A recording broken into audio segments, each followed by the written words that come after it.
Hello everyone, मेरा नाम है डॉक्टर अंशु और मैं एक सर्टिफाइड डेंटिस्ट हूँ। तो आज का जो टॉपिक है वो है कि दांत निकलने के बाद में हमें क्या करना चाहिए और क्या नहीं करना चाहिए। तो चलो वीडियो स्टार्ट करते हैं।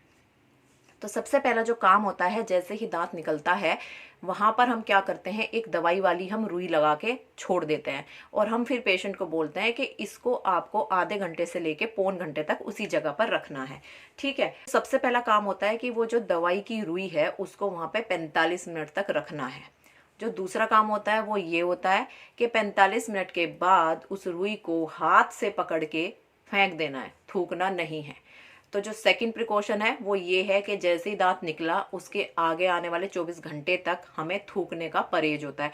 हमें थूकना होता ही नहीं है, वो मना है भैया, 24 घंटे बिल्कुल मत थूके। ठीक है। तो जो सेकंड बात मैंने बताई कि थूकना नहीं है, इसलिए वो जो रुई थी उसको हाथ से पकड़ के 45 मिनट के बाद निकाल के फेंक दे। फिर क्या करना है हमें, थर्ड चीज कि हमें ठंडी सी आइसक्रीम खानी है। तो आइसक्रीम खाने से क्या होगा कि वो ठंडी चीज है तो वहां पे जो दर्द बना हुआ है, हालांकि होता नहीं है क्योंकि हम सुन का इंजेक्शन लगा देते हैं, फिर भी वहां पर आराम मिलता है। तो सबसे बेस्ट जो ठंडी चीज होती है वो होती है आइसक्रीम। तो आपको आइसक्रीम खानी है। अच्छा, आइसक्रीम में भी क्या होता है कि हमें चूसने वाली आइसक्रीम नहीं खानी होती, हमें जो है चम्मच वाली आइसक्रीम खानी होती है, या ब्रिक वाली होती है, या फिर कप वाली आइसक्रीम खानी होती है।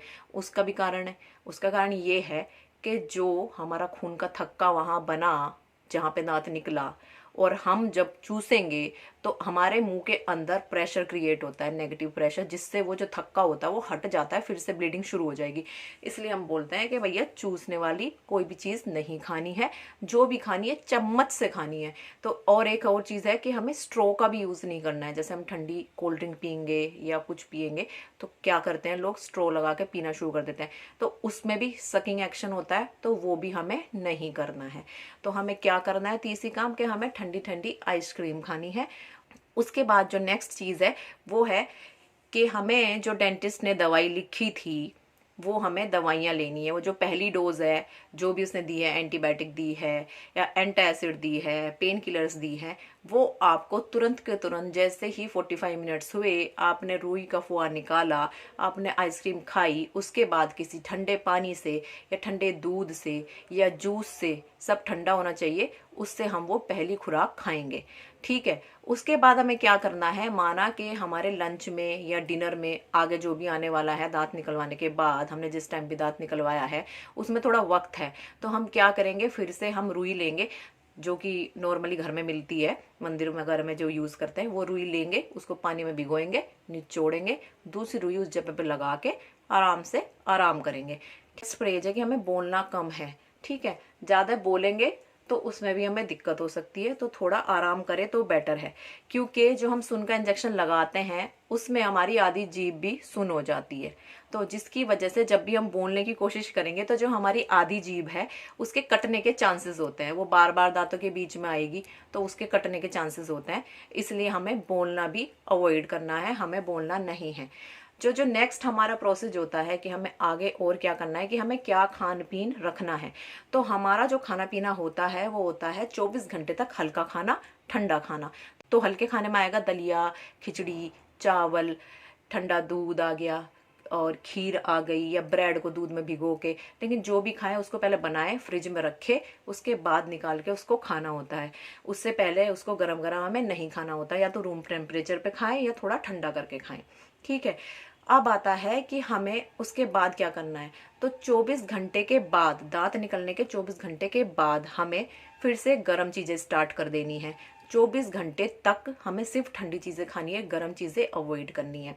और उस गर्म चीज़ में एक और चीज़ मैं बताना आपको भूल गई कि जो लोग बीड़ी या सिगरेट वगैरह पीते हैं वो भी मनाही होती है भैया, वो भी नहीं पीना है, क्योंकि उससे भी हीटिंग एक्शन क्रिएट होते हैं, मतलब जनरेट होते हैं, तो वो भी आपको दिक्कत देंगे।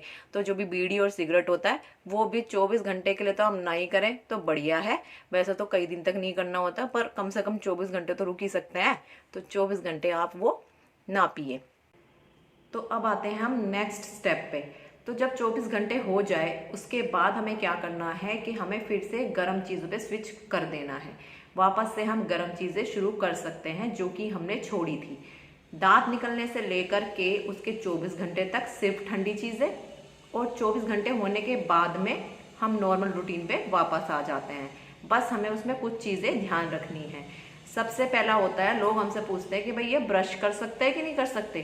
तो ब्रश तो आप कर सकते हैं, लेकिन बेटर ये होगा कि 1-2 दिन के लिए उस जगह पर आप फिंगर की हेल्प से ही ब्रश करें, ठीक है। उसके बाद हमें जो नेक्स्ट चीज़ करनी है वो ये करना है कि हमें गुनगुना पानी करना है, उसमें नमक डालना है और लगातार आगे आने वाले 3-4 दिनों तक हमें उस गुनगुने पानी में नमक डाल के दिन में 3-4 बार 10 से लेके 15-15 मिनट तक उससे मुंह की सिकाई करनी है। सिकाई कैसे करेंगे? अच्छा, ज़्यादातर लोग क्या करते हैं ना, गर्म पानी लिया, नमक डाला, मुंह में कुल्ले लिए, भरे डाले, वो थोड़ी देर में ही पानी खत्म हो जाता है। कहते हैं हमने डॉक्टर साहब कुल्ले करे थे।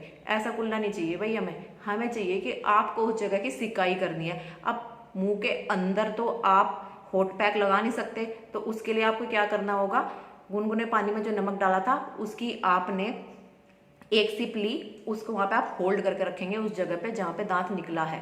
जब वो थोड़ा सा ठंडा हो जाए आप उसको फिर से थूक दीजिए पानी को, फिर से नेक्स्ट सिप लीजिए। तो ऐसा करने में आपको 15 मिनट लग जाएंगे कम से कम आपको एक गिलास को ख़त्म करने में। तो ये प्रोसीजर आपको दिन में 3-4 बार करना है और आगे आने वाले 3-4 दिनों तक करना है और दांत निकलने के 24 घंटे बाद से शुरू करना है, ठीक है। 24 घंटे तक ठंडी चीज़ें, 24 घंटे के बाद में गर्म चीज़ें स्टार्ट कर देंगे। तो उसके बाद जो है हम अपना नॉर्मल खाना भी खा सकते हैं, जो भी हम खा रहे हैं। डेंटिस्ट आपको कुछ खाने के लिए मना नहीं करता है, ये मत खाओ वो मत खाओ, ऐसा कुछ नहीं है। जो भी हम चीज़ें आपको इनिशियली मना करते हैं 24 घंटे के लिए, वो भी उसके कुछ कारण है। अब कारण मैं आपको बताऊं, इतना भाई किसी पर टाइम नहीं होता कि इतना देखे, इसलिए बेटर ये है कि क्या करना है क्या नहीं करना है इसी पे हम फोकस रखें। अच्छा, किसी को इंटरेस्ट होगा कि भाई ये क्यों करते हैं, ये क्यों किया, तो वो मुझसे कमेंट सेक्शन में पूछ सकता है, मैं आपके सारे डाउट्स क्लियर कर दूंगी। साथ में मैं अपना ईमेल एड्रेस और हमारे क्लिनिक का एड्रेस भी आपको प्रोवाइड कर दूंगी। आपको जो भी दिक्कत, जो भी परेशानी है, आप उस जगह पे जाके कॉन्टैक्ट कर सकते हैं। आप वो सब डिस्क्रिप्शन में देख लीजिएगा। इसके अलावा एक चीज़ होती है कि अगर अक्ल दाढ़ निकली होती है या विजडम टूथ निकला होता है, जिसका होता है हड्डी के अंदर, जिसको हम इम्पैक्टेड टूथ बोलते हैं। मान लो बड़ी सर्जरी हुई है या 2-3 दांत एक साथ निकले हैं, तो उस केस में क्या होता है, सूचरिंग होती है। सूचरिंग मतलब कि टाँके लगे होते हैं। तो वो जो टाँके हैं, तो उसके लिए हमें एक एक्स्ट्रा चीज़ करनी होती है कि 7 दिन के बाद हमें अपने डेंटिस्ट के पास फिर से जाना होता है और वो टाँके कटवाने होते हैं। टाँके कटवाने में बिल्कुल भी दर्द नहीं होता, तो डेंटिस्ट से डरने की ज़रूरत बिल्कुल नहीं है। एक चीज़ और कि जो आपका वो घाव है तो उसको आपको साफ रखना है। जब भी आप कुछ खाएं या पिए, तो जब तक भी वो आपको गड्ढा सा महसूस होता है, जब भी आप जीभ लगाएंगे तो उसमें भी कुछ भरने के चांसेस होते हैं जो भी हम खाएंगे। तो बेटर ये होता है कि खाने के तुरंत बाद हमें गुनगुने पानी में नमक डाल के कुल्ले ज़रूर करने हैं। ये प्रोसीजर आप जितना ज़्यादा करेंगे उतना आपके लिए बेनिफिशियल होगा और उतनी जल्दी घाव भरेगा। इसके पीछे के कारण मैं आपको बता चुकी हूँ कि क्या है। अगर आपको इंटरेस्ट हो तो आप कमेंट सेक्शन में पूछ सकते हैं। इसके अलावा हमें क्या करना है, कुछ लोग पूछते हैं दवाई कितने दिन चलेगी, कितने दिन तक खानी है। तो वो भी डिपेंड करता है कि जो दांत का जख्म है वो कैसा था, उसमें सूचर लगे नहीं लगे, दांत पहले से ही हिल रहा था या फिर एकदम से दांत जड़ के अंदर ही था, एकदम से सख्त दांत था हमने उसको निकाला है, या उसकी जड़ टूट गई थी उसको हमने निकाला है। तो डिपेंड करता है कि हमारा जख्म कैसा है। जख्म के ऊपर ही दवाइयाँ खिलाते हैं हम पेशेंट को। एक हम देखते हैं कि अगर मान लो किसी को बीपी की परेशानी है, तो हमने जो ये बताया गुनगुने पानी में नमक डाल के कुल्ले, तो उसमें नमक ना डालें गुनगुने पानी में, खाली गुनगुना पानी करें और उसके बाद उससे आप सफाई कर सकते हैं। तो ये थी मेरी आज की वीडियो और ये था मेरा टॉपिक। अगर आपको ये अच्छा लगे तो प्लीज़ मेरे चैनल को लाइक कीजिएगा, शेयर कीजिएगा और सब्सक्राइब कीजिएगा। और अगर बढ़िया नहीं भी लगा तो भी मुझे बताइएगा ज़रूर, क्योंकि हम इसमें और ज़्यादा इम्प्रूव करने की कोशिश करेंगे। क्योंकि हमारा मकसद सिर्फ इतना है कि अगर हमें ये नॉलेज है तो हम चाहते हैं कि दूसरों तक भी ये नॉलेज पहुँचे। तो इस सीरीज़ में हम क्या करेंगे कि जो मोस्ट कॉमनली और फ्रीक्वेंटली आस्क्ड क्वेश्चंस हैं लोगों के, जो भी डाउट हैं, वो हम कवर करेंगे। तो अगर आपके मन में भी कोई सवाल है तो आप कमेंट सेक्शन में जाके पूछ सकते हैं। और आपको ये वीडियो कैसा लगा प्लीज़ हमें बताइएगा ज़रूर। धन्यवाद।